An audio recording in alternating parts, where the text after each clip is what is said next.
back to Mahaise, Mr. Inspiration, all the way from World of Inspiration Properties. And I'm here continuing on the series on land mistakes. The mistakes that people make in buying land or houses.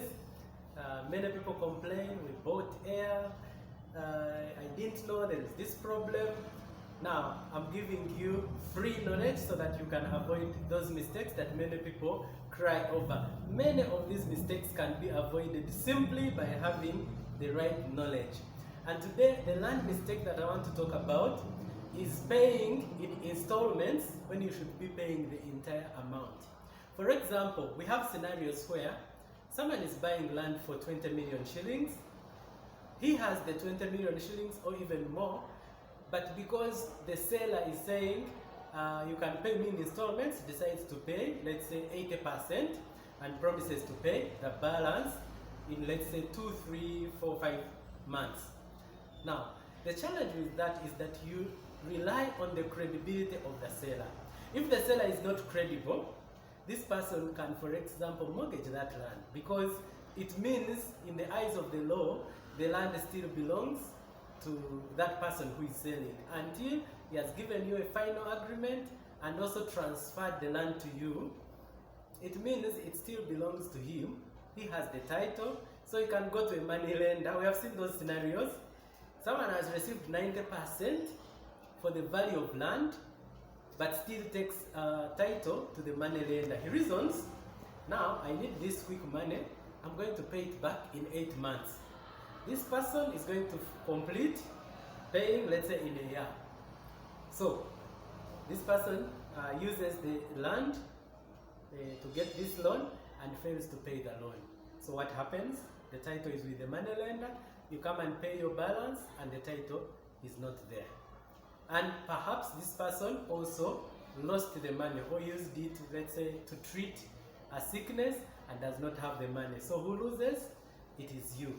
So my advice is that if you have the money, please buy, and on that very day have your title. Get the transfer instruments, and normally the transfer instruments in Uganda, the transfer form, which is signed by the seller, a copy of the national ID of the seller, and then a passport photo of the seller. In some places like Chadondo in Wakiso, they ask also for the seller to either physically go to the office or record a video.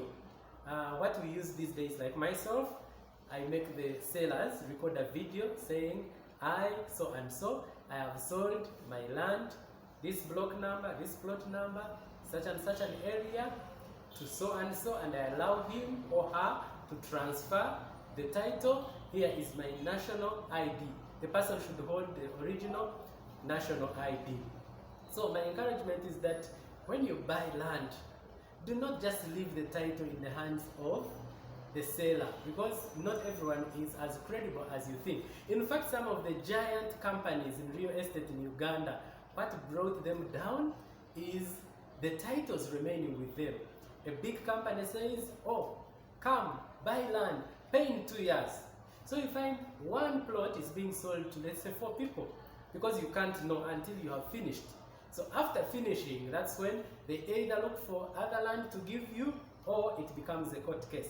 There are many giant companies that have been brought down by that vice. So my encouragement to you is that try as much as possible to pay the full amount, so that that very day when you transact, you have your title. Of course, you'll have done due diligence. I have a video where I talked about due diligence, what you need to check in the Ministry of Lands, what you need to check in the community. So once you have verified, pay, go with your title and transfer it immediately. In fact, next time I'll be telling you about a mistake of not transferring your title and what can happen to you. God bless you so much. I'm Bake, Mr. Inspiration, World of Inspiration Properties. We still meet all your needs of land and houses in and around Kampala. Thank you.